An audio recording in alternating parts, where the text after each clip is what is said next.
Okay, so just to give you a bit of background, as I said, my name is Derek Betancourt. I am the Director of Studies at the Horner School of English. We are one of the 9 schools involved in Select. Select Schools has been set up as a, in the spirit of cooperation and support. 9 schools involved are some of the most established and respected schools in Ireland, and between us we have a vast amount of knowledge in ELT education, and we are eager to share this knowledge with each other, and we'd also like to showcase our ability to deliver high quality and cutting edge English language tuition to further afield as well. With the Erasmus Plus, we are engaging a lot more with our European partners, and in this spirit we are expanding these kind of training days to those parties as well. So this is the first of our 9 academic training sessions, and we're delighted to have Nadine early here presenting expanding vocabulary ideas for teaching and learning collocation. I have attended some of Nadine's earlier webinars, and she is always there, always very useful. So we are delighted to have her. She is the academic director at ATC Language Schools in Ireland. She has a master's degree in Applied Linguistics from Trinity College Dublin, and she's worked in English language training as a teacher, trainer, and materials writer and program developer for the past 20 years. So without further ado, I will pass it over to Nadine. If you do have questions, you can put them in the chat, and I will pass them on to Nadine. And then we are aiming to have a good Q&A session at the end. Okay, so over to you, Nadine. Thank you, Derek. Hello, everybody. I hope you can hear me well. If not, please let me know. Let me know in the chat, because I have the cameras off, so I can't see your faces. Thank you for that introduction, Derek. As he said, my name is Nadine Early. I'm the academic director in ATC Language Schools here in Ireland. ATC has 2 schools, one in Dublin city centre and another, our flagship school, in the lovely seaside town of Bray in County Wicklow. So in today's webinar, we're going to look at ideas for helping learners develop their knowledge of collocation. So briefly, we're going to go through the following content. I'm going to discuss and try to answer these questions. What is collocation? Why is it so important? And in the context of collocation, what should we teach and how should we teach it? We look at ideas and activities for learner training and developing good learning practices around collocation. And we'll look at some simple activities that you can do in class to raise awareness of collocation. And then we will look also at some of the resources out there for working with collocation. Okay, so what is collocation? Well, it's the way that words naturally combine together with greater than usual frequency. And here are 3 examples that I took from this presentation: bad habit, difficult circumstances, and provide information. Now, a competent speaker of the language has a vast number of these word combinations available for use. Vast number. There's another collocation for you.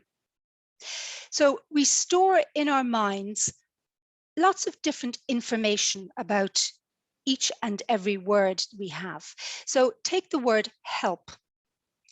In our mental lexicon or the dictionary that we have in our mind, apart from the knowledge of what the word means, the semantic knowledge, the following information is stored and ready for automatic retrieval.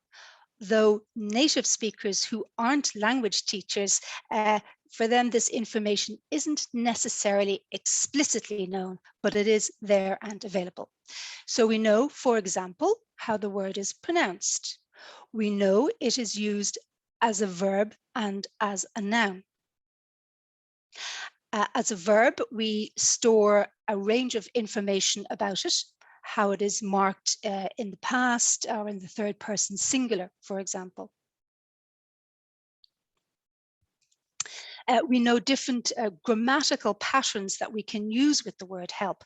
Help somebody with something, or help somebody to do something. We know that as a noun, it is variable. It's usually countable. So we know that we can't say, he gave me 2 helps, but it can be countable. When it is countable, we know that we can use the adjective great. She was a great help. We know that we can use the adjective big. She was a big help. But we also know that we cannot use the adjective large.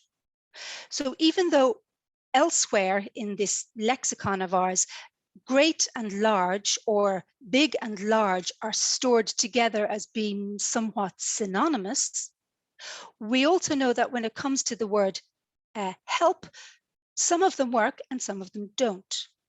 So just as a learner needs to be taught, the regular verb ed ending or the grammatical patterns or how to pronounce the word, he also needs to be taught that this is allowed and this is allowed, but this is not allowed.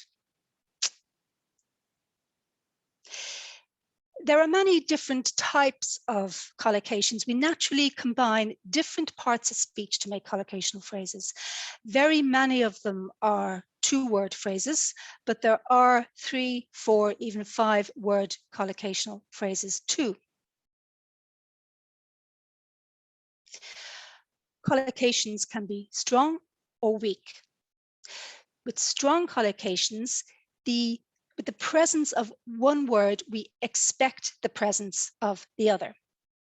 So I'm going to ask you to type into chat for me, what springs to mind when you read this word?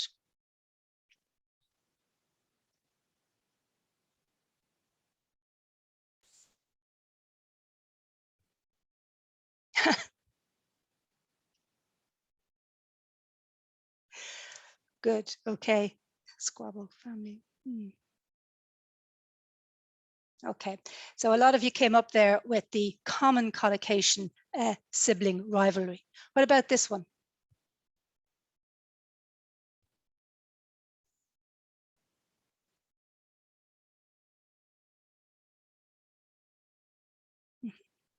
Great, yeah, okay. So the link between the 2 words is quite restricted. They tend to hang out together and turn up together. But with weak collocations, both words can easily collocate with other words.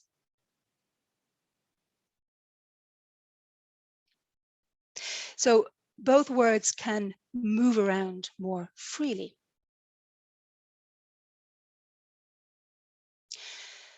So why is collocation important? Well, it is fundamental to all language use.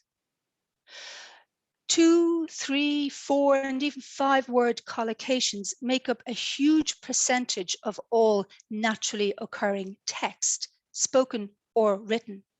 Now, estimates vary, but it's estimated that up to 70% of everything we say or hear or read or write is to be found in some form of fixed expression.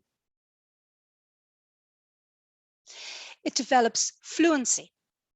So having access to multi-word units or chunks of language allows us to think more quickly and communicate more efficiently.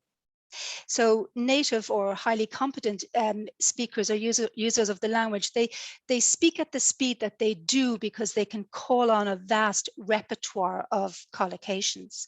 And similarly, it aids reading and listening. So it allows us to read quickly and listen effectively because we can recognize multi-word units. So we don't have to process everything word for word. It also develops pronunciation. because learners tend to create much of what they say from individual words, their stress and intonation can be difficult for the listener. And this is often where difficulty arises, from stress and intonation problems rather than problems with sound articulation. So if learners, if they learn the stress pattern of the phrase as a whole, their stress and intonation will improve. And then finally, it brings learners from intermediate to advanced. We know that the principal difference between an intermediate learner and an advanced learner is not grammatical complexity, but rather the greatly expanded lexicon or vocabulary available to the advanced learner. So it's clear that having collocational competence is vital for having good overall communicative competence. And this is something that we must ensure our students are aware of, particularly those students who are so wedded to the idea that if they can just learn more grammar, they'll be able to generate more and more language. Another thing we should make our learners aware of is how collocation contributes to meaning. So the most common words have more than one meaning, and we generally use collocation to establish which meaning of a word is intended or understood. An awareness of this and of the importance of collocation in this regard helps learners answer questions such as, what meaning do I want to express and what's the most natural way of doing it? So for example, how do I express the idea of doing this noun? Or how can I add the idea of very to these adjectives? How can I modify them nicely?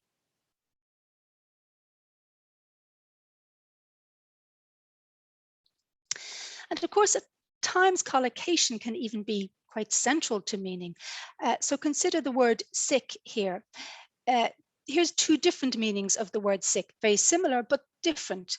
There are others. There's the use of sick to mean fed up. I'm sick of this, I'm fed up. There's the use of sick among people younger than me to mean wonderful, great, highly impressive, brilliant. But in both of these cases here, it is the collocation which tells us or clarifies for us, the reader or the listener, which meaning of sick is intended.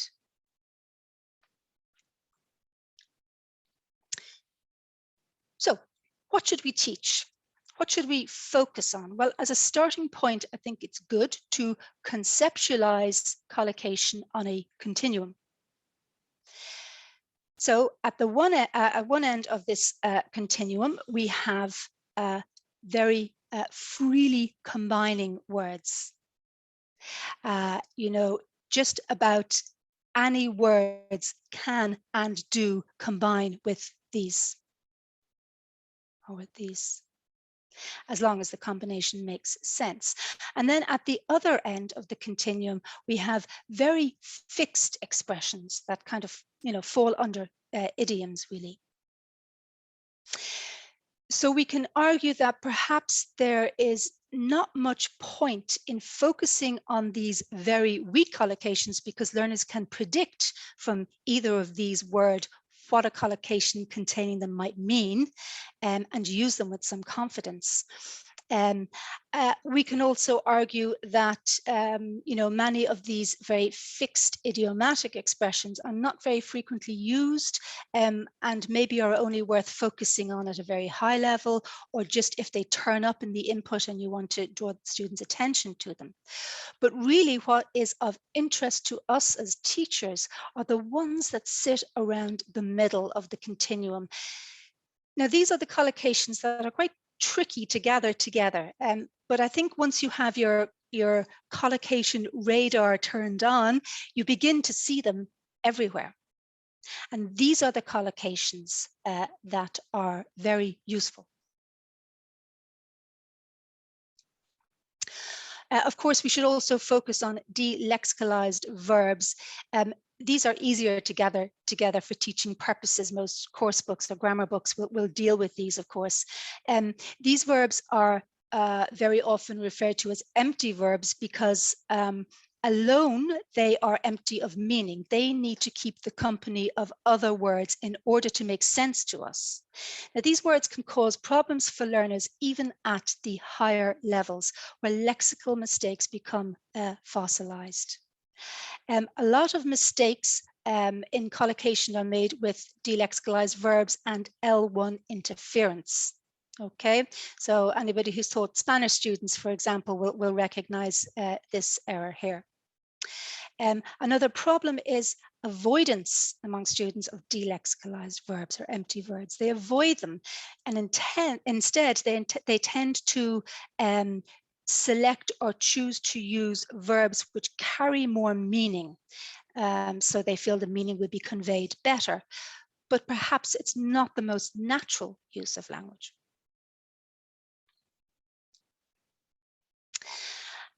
And then we should consider collocation when we are focusing on nouns as keywords, either because we've come across them in input or we want students to use them in their output. We need to be aware of very abstract nouns, nouns that, a bit like the empty verbs, they don't carry very much meaning when used alone. These nouns need the company of other words to give them a context. And these type of nouns tend to have a great deal of collocates. So to use an abstract noun like situation effectively, you need to know a good deal of its adjective collocates. But then we have very general nouns, which aren't so abstract. They're quite concrete and easy to understand as, standalone nouns. So take the noun there, job. While this noun does carry meaning by itself, it greatly helps our communicative purpose if we can qualify it concisely, simply because it is so general.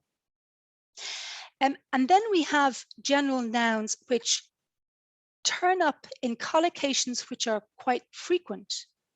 We see them and hear them quite frequently, but they're not very predictable. So if you look at the two parts of the collocation, while you might understand the meaning of the words in the phrase separately, the new meaning when you combine them isn't so easy to predict. So it needs to be learned. So frequency and predictability is something that we need to keep in mind also. Then we have near synonyms. Learners, of course, often have problems using words that are very close in meaning, that are sometimes used interchangeably, but don't always collocate in the same way. So for example,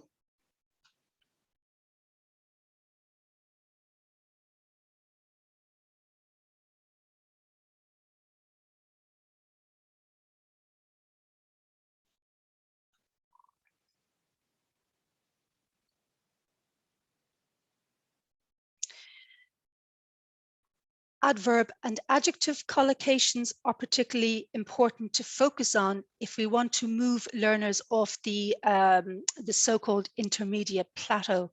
And a good example is looking at nice alternatives to very. Students who can use collocations such as these not only have a broader range of language, more varied language to use, but will also find that they can communicate intended meaning more concisely.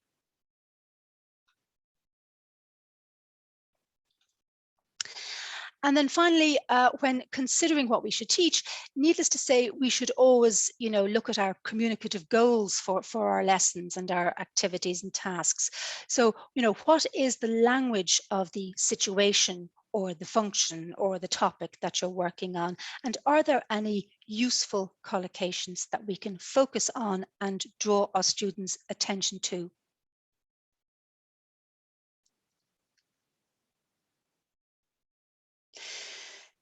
So now that we've considered why we should teach collocation and to an extent what we should teach, the next question then is how should we approach teaching collocation? So first and foremost, we need to raise awareness of collocation. Learners naturally assume that the word is the basic unit of language, and that in order to advance in a language, they just need to learn more and more words. The collocational or phrasal nature of language can seem strange to learners at first. So teachers might need to do some groundwork to introduce the concept. So start, if needs be, with the word itself. Make it part of your classroom language, your classroom vocabulary. With younger learners, I think a nice way to introduce the concept is to use the friends analogy. Words are just like people. They don't exist in isolation. Collocations are words that like to hang out together. Some are like best friends who are rarely apart, whereas others, they have a wider circle of friends and they move around to hang out with other people. So in class, then sometimes you can work together on a word to notice who's the word, who are they friends with?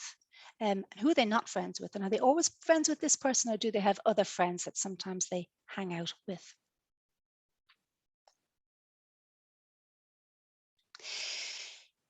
If you have a monolingual class, using examples from the L1 as a way of discouraging over-reliance on direct translation is a good idea.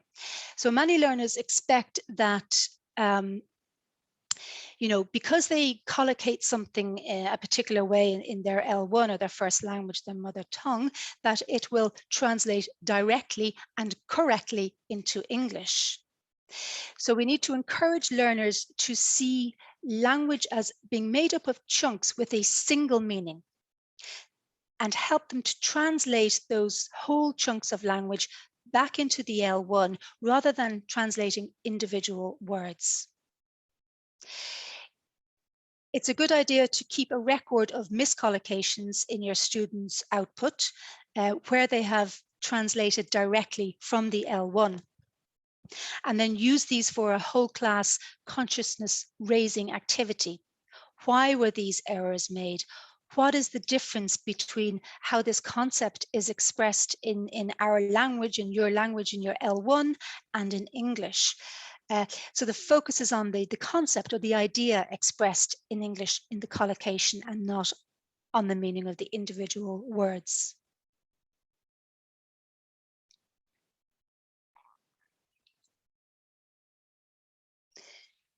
Encourage noticing.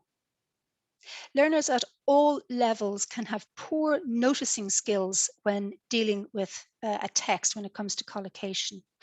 Those at the lower levels tend to focus on individual words that they don't know rather than on collocation. But more advanced learners have problems too, because often they say, I know that word, and they move on in the text without checking the co-text for possible collocates. And of course, when we're teaching reading strategies, we teach, reading quickly and skim reading and all of this, but occasionally things get missed. So the co-text isn't noticed. So both of these problems arise from poor learner training. Learners need to have collocations pointed out to them before they can be expected to notice them for themselves. So encourage learners to notice co-text when reading. Co-text, the words on either side of specific words. For example, underline all the nouns in this text and then underline the verb used before the noun if there's one, or the adjective. If appropriate, underline the whole phrase. And afterwards, and occasionally when dealing with texts in class, read the text aloud to the students so that they can hear how the text is correctly chunked. Coursebook texts are a good source for collocations, of course. Here you can see a number of collocations taken from a text about summer jobs. And there's some wonderfully rich language here. I love this one in particular, worked solidly. That's wonderful. I worked solidly through till 5 in the morning.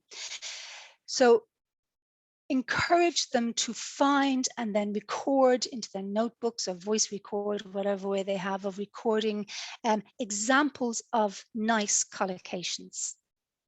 I would certainly point this one out. I love this one. So it's important to remind them that they must translate the whole phrase into their L1 and not just the individual parts. Authentic texts are obviously a good source of collocation and provide students with good opportunities for noticing collocations in an authentic target language context. And this is a nice activity here where students have to reconstruct the content of an authentic text. So students are working groups and they're given now a very short text and they have to extract 15 words from the text and write them down. And some of these should be 2 or 3 word collocations. And the idea is that they choose the best words, or the words at least that will give another group the best possible chance to reconstruct the text without seeing it. And then they exchange their lists and they take their new list and they try to expand the 15 words or phrases they were given into the story of the original text. So this encourages students to really become aware of how a single meaning or sense is conveyed in a multi-word phrase, and of how collocation can be used to convey a very concise meaning in a text.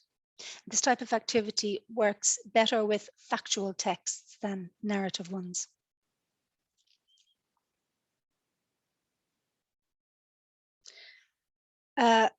Learners should also be encouraged to listen out for collocation in authentic spoken texts. And they can really be helped in this by using the transcript function in YouTube. So the great thing about YouTube is that you can come down here when you have your video on, you can come down here to the bottom of the video, and just beside the save button here, you have these 3 dots. And when you click on them, you can click on this to open the transcript. Okay, and then you can get the whole transcript running along by the side of the video as the video plays. And it's really nice because you can use the transcript to jump around the video and move between sections. So you can, if you click on it here, it jumps to this part of the video. If you click down here, it jumps to that part of the video. But the benefit of having the transcript available to you compared to just the subtitles is that you can copy all the text from the transcript and paste it into a document. So learners can then be tasked with listening and underlining any collocations that they hear and read. And then they can go back and listen again to hear them over and over again spoken in a natural text. Nadine, we have a quick question there. What, for those last 2 tasks, what level would you aim that for? I would aim that probably from about intermediate, but I am teaching myself Spanish at the moment, and I do this with Spanish videos on YouTube, and I find it very helpful. But you know, I'm a teacher, so you know, but certainly from intermediate onwards. But worth I think experimenting and certainly showing students at a lower level, particularly if you've got a monolingual class and you can, you know, you speak their language, showing them how to do this, because this is a really nice activity to be able to do independently, you know, in your own time and at your own pace. Sorry, and with the one before that, well, that really depends on the level of the text. I mean, at least the size of the text. That, you know, that old thing where they say, you know, grade the task and not the text.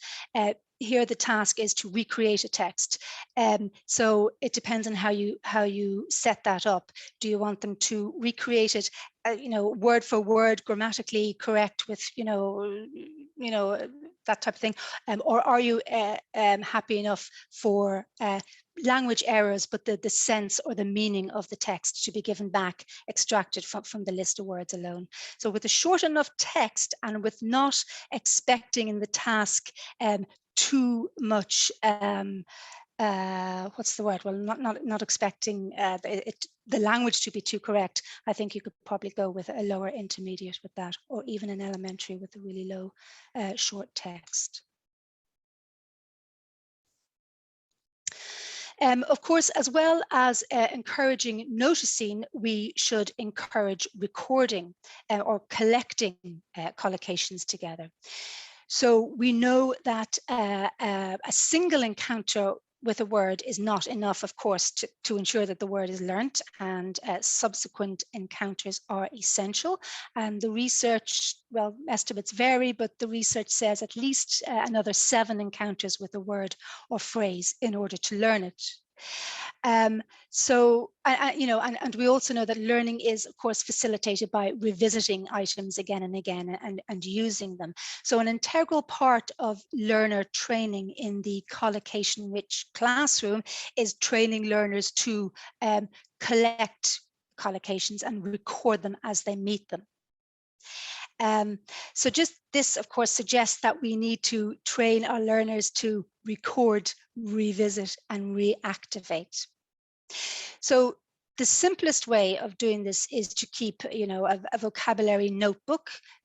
This doesn't have to be paper, it could be digital, but it's important that the learners move beyond the traditional approach of writing down the word in its translation. They should be encouraged to find and record a number of common or useful collocates too.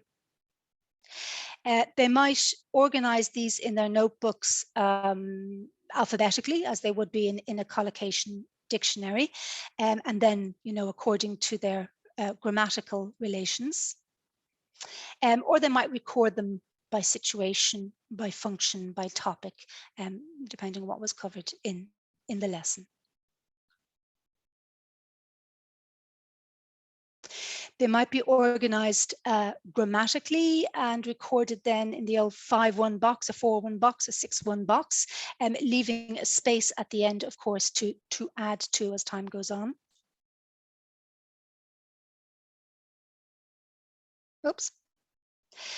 Or they might be organized and recorded semantically, so where, you know, collocations which convey similar ideas are grouped together somehow. In this instance, they're color coded.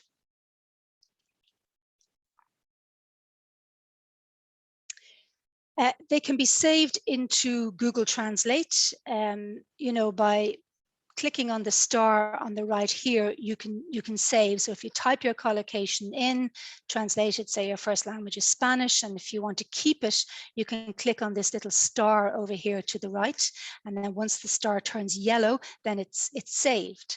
And then you can come down here to your to this blue star down here, and you can open up your list of saved words and phrases.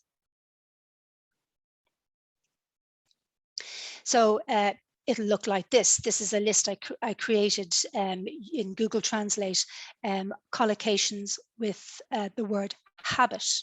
So I think there's about 8 of them there that I've saved, translated into Spanish.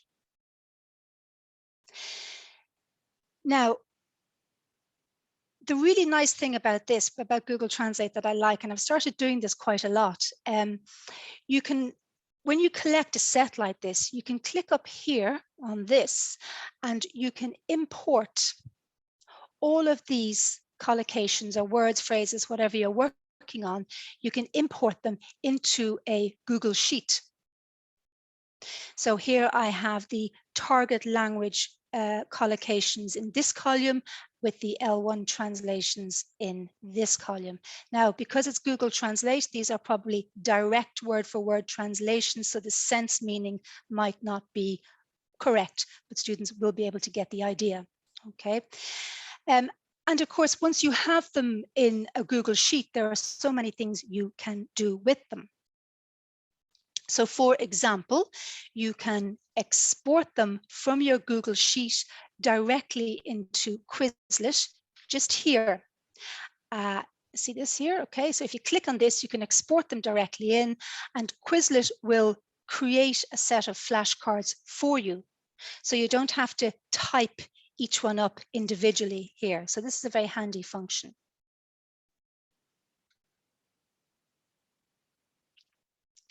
So this is a set that I created, the words that collocate with habit. Of course, if you're not familiar with Quizlet, I strongly recommend that you check it out.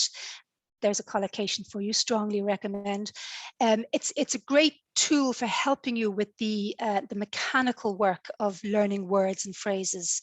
You can create for free sets of flashcards.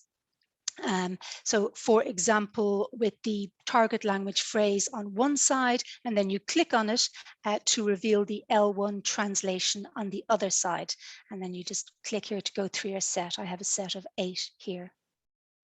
Or if you have a set of different collocations from a topic area, for example, you can take each collocation and you can split it with one word on one side of the flashcard and the other word that makes up the phrase on the other side of the flashcard.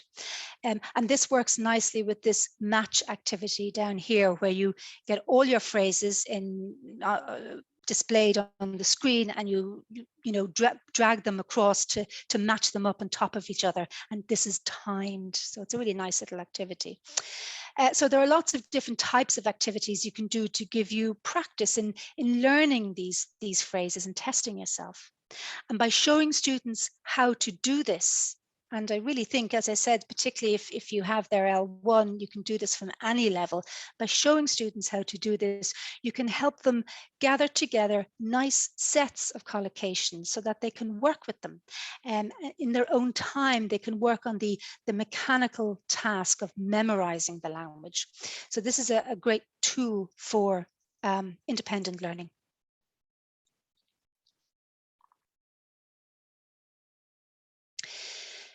Speaking of independent learning, autonomous learning, you need to make sure that learners are aware of some of the resources out there for exploring collocation. For example, dictionaries and search engines. So I'm going to take a couple of minutes now, and I'm just going to go and look at a couple of these. I'll share a couple of with you now. One moment, if you just bear with me.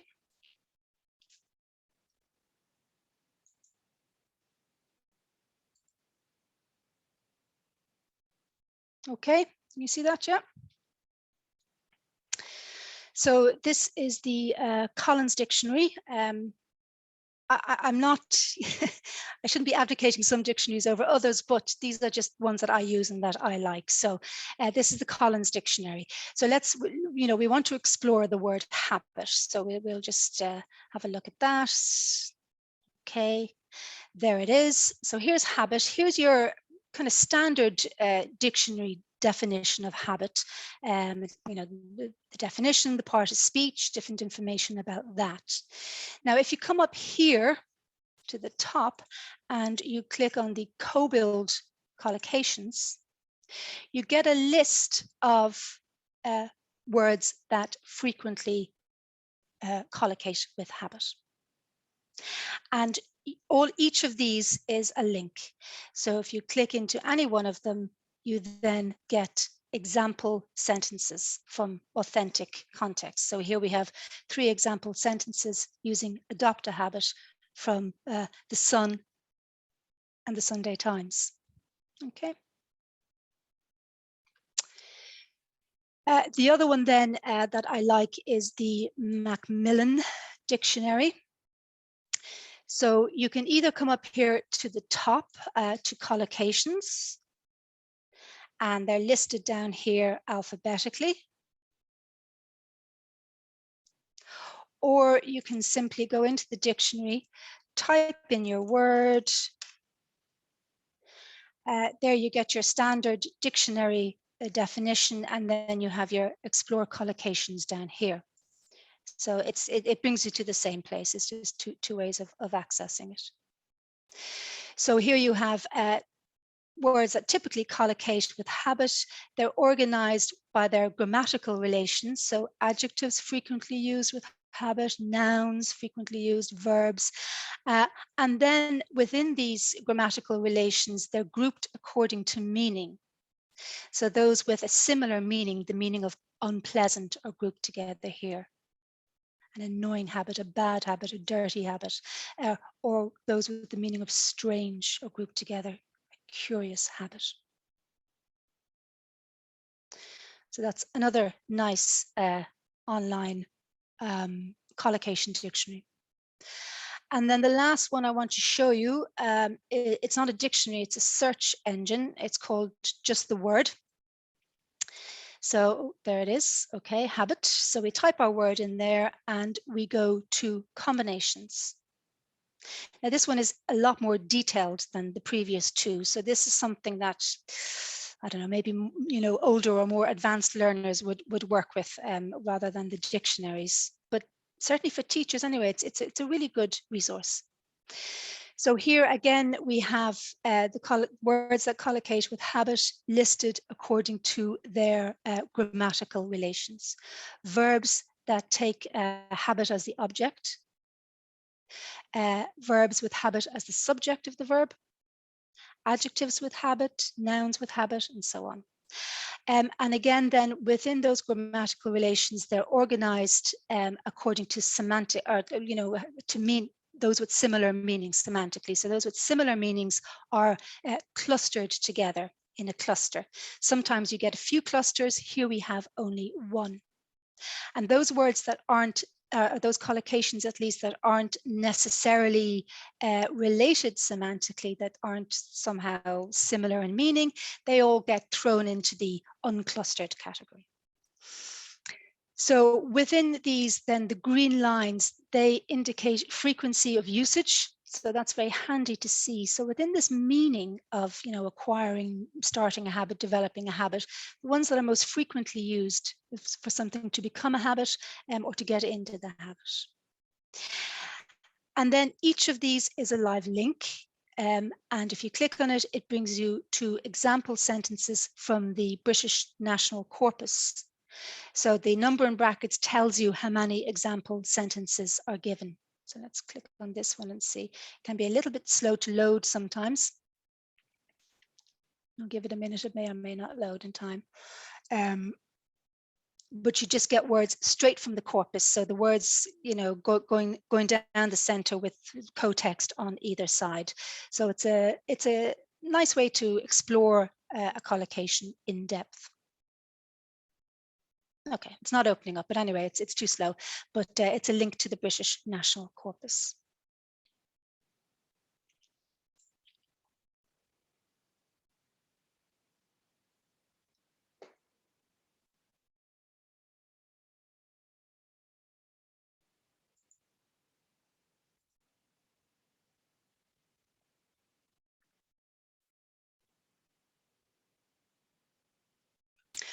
Okay, so let's finish up now by looking at a few really simple class activities that you can do. So here's an activity for familiarizing students with collocation dictionaries. So students have to use the dictionary to find the word which means very for each of these adjectives, for example. Remind students that when you meet a new adjective and you write it down in your notebook, try to record with it a word which means very.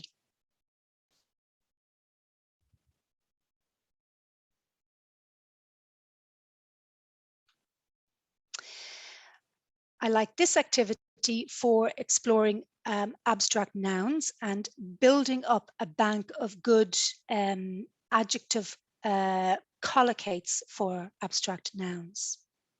So you choose your abstract noun, in this case situation, and then you choose 6 collocations from a dictionary and you write them on the board. Students then think of a real example of each of these from their own lives. And then they, you know, write a sentence or tell a partner about some of these situations.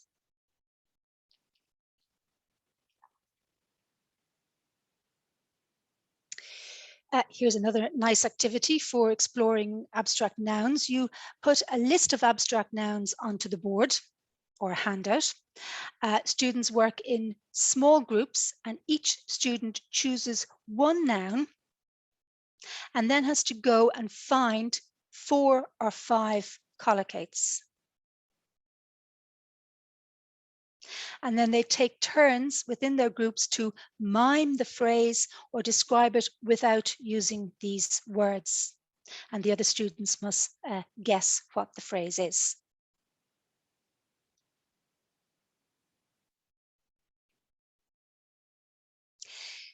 Here's a nice activity to do when you meet the problem of near synonyms. You know, if asked the question, teacher, you know, what's the difference between answer and reply? Can be a very difficult question to answer. So you can answer it by saying, well, let's explore, let's look into this. So you read out a selection of, first of all, the students write the 2 synonyms on a piece of paper in 2 columns, and then you read out a selection of about 10 or so collocates. And students have to listen and then write the collocates in 1 or both columns, depending on whether they think they collocate with just 1 or both of the words. If you want to wake up a sleepy class, you can have you know, answer on one wall and reply on the other wall, and they have to point to one, point to the other, or point to both, or indeed run from the wall and touch the wall. Okay, so it's a nice noticing activity. And of course, you know, we should always explore collocation when preparing for a writing or speaking task. When we brainstorm suitable vocabulary in a pre-writing stage, all too often students focus on just the key vocabulary for a given topic without looking at collocates. So as a result, their range of expression is severely limited. Analysis of students' essay writing in exams often shows a serious lack of collocational competence. So students with good ideas lose marks because they do not know the 4 or 5 most important collocates of a keyword, a keyword that's central to what they're writing about. So often without the right collocation, the precise idea cannot be clearly expressed. So once you've brainstormed key nouns strongly associated with the topic, students should be tasked with finding their ideas better. And this process should produce a much larger and more phrasal preparatory list of keywords.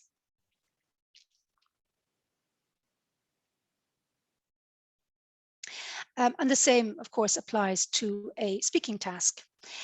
You might decide to input or provide some nice collocational language for the students instead of sending them off all the time to find it in dictionaries. So here we have a survey. This is taken from doing task-based teaching by Willis and Willis. And this survey was used as a priming activity for a reading. So students had to work through the survey alone, answer it, decided to what extent they agreed with these statements, and then afterwards share their opinions with a partner in a speaking task before then going on to read the article on this topic of drugs and criminal justice, and compare their opinions with those of the writer. So a lovely task all in all. But look how many really nice phrases there are in this input for students to mine, as Willis and Willis say, to mine or extract and use themselves in their speaking task. Maybe not this time, maybe further down the road, but lots of lovely examples of collocational phrases that students can mine, extract.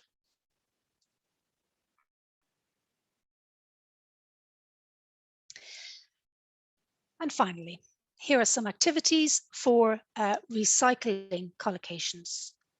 The importance of repetition and reinforcement cannot be overemphasized. You know, remember, record, revisit, reactivate. So these are all nice little short activities for recycling and for testing, and they're mostly passive. So they mostly check students' recognition rather than production, although this last one here, they do have to produce the collocation, but in most of them, they don't need to actively produce the full collocation from memory. And so they're good ones to use when students might be at a stage when, you know, certain collocations are half learned or partially acquired.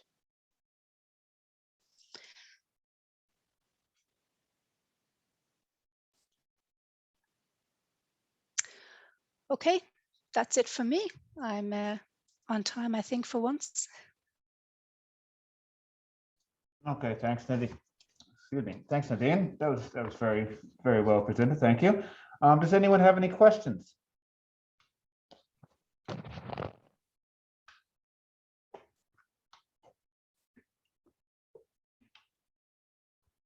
Anyone for any questions for Nadine?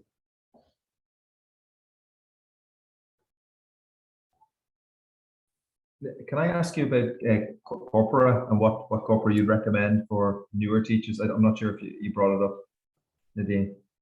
Hi, Chris. Sorry, just muting myself there. I don't use corpora, Chris. I just don't. I find it. I have found them too difficult. I tried doing little bits and bobs from the British National Corpus years ago with students, and it's too intimidating. But this was back in the day before we had such wonderful collocation dictionaries where the work is kind of done for them. I used to use the LTP collocation dictionary, the paper book, but now, like, you know, you go onto these websites and they've done it for you. They've extracted examples from various spoken, written, British, American corpora, and they're there for the students. So I actually don't work with corpora with students. I'm glad. I've always found them really tough to integrate into even the highest level of classes, and I'm just wondering if it's just me. Thank you. Okay.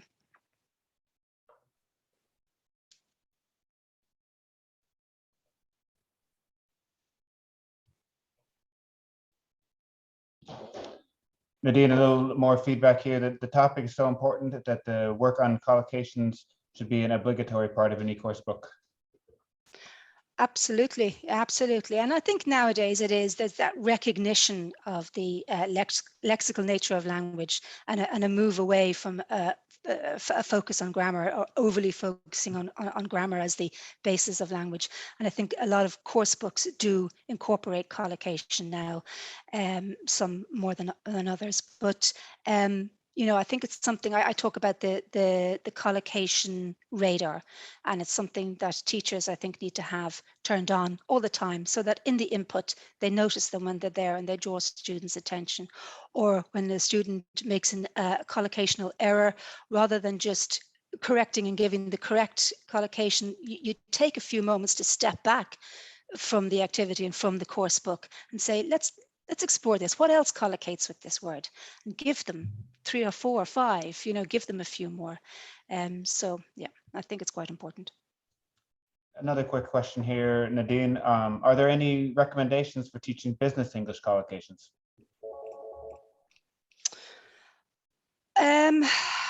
I don't know of, well, in terms of resources, I don't know of any offhand, I'm afraid. I'm sure there are plenty out there. But, you know, authentic input is the best place to go for this language, you know. So any kind of business text that you might use, spoken or written texts, I think a teacher needs to go through it and find and just look for and pick out a number of collocations, and there will be, because there are loads in any kind of situational language. There are lots of any kind of different domain. There is collocational language. As I said somewhere earlier in my presentation, up to 70% of what we speak and read and write and listen is made up of phrases, 2, 3, 4 word phrases. So within the domain of business, there are lots of business collocations for sure. Whether there's resources published on that or not, I don't know. There may be corpora out there that deals specifically with business English. again, I don't know of any offhand, but certainly in your input, TED Talks are great because you can watch them on YouTube and you can get that transcript. You can print it out and you can use it to highlight and find collocations. So any source of target language content, authentic content, will have collocations in them. You just need to know how to look for them. Okay. Lena writes, sometimes I worry about overwhelming students with too many clusters or chunks of language. Any advice on how many collocations to highlight per lesson? Ooh. That's a little bit for me, how long is a piece of string type question, I'm afraid, because it depends on so many different factors. It depends on, the age of your students, the level of your students, how often you meet, what the external demands of the syllabus and the curriculum are on you in terms of what you need to get covered and all the rest. But I always say no more than 10, maybe 12 phrases or words to take away from a lesson. We know that students aren't going to learn a word or a phrase simply because we teach it or simply because we give it to them. If you give a student 10 phrases to take away, if they get one and they take one and they focus on one and they learn one, then they have one more than they did the day before. So I wouldn't get too bogged down in the number, but I wouldn't overwhelm them with too many, and I wouldn't go with more than, say, but generally when I'm working with sets of vocabulary or collocations of that, I say 10 to 12. Okay, I think we have time for one last question. Are there similarities between collocations and phrasal verbs, or where is the difference? Yeah, good question. It's that kind of murky area between grammar and vocabulary. Really, personally, I see it all as lexis. I see it all as vocabulary. The preposition that comes along is just part of the phrase for me, and I don't focus too much on it. I'm not a huge fan of doing lots and lots of phrasal verbs. It's a very kind of grammatical way of approaching it. What's the difference? I don't know. It might be just that you have it's more of a collocation rather than a collocation. It's more of a grammatical structure. It falls under grammatical terminology, and maybe there are more restrictions and tighter restrictions, whereas collocation is more a couple of different lexical terms turning up together, maybe with a preposition thrown in there to join it all together. Okay. Thanks, Nadine. I think that brings us up to time. I think this was a great way to start these sessions. So thank you very much, Nadine. You're very welcome. Thank you, everybody, for coming along. And we look forward to seeing everyone here again next time for our next Select Ireland academic training session. So, from all of us here, thanks for attending, and we will see you next time. Thank you. Bye-bye.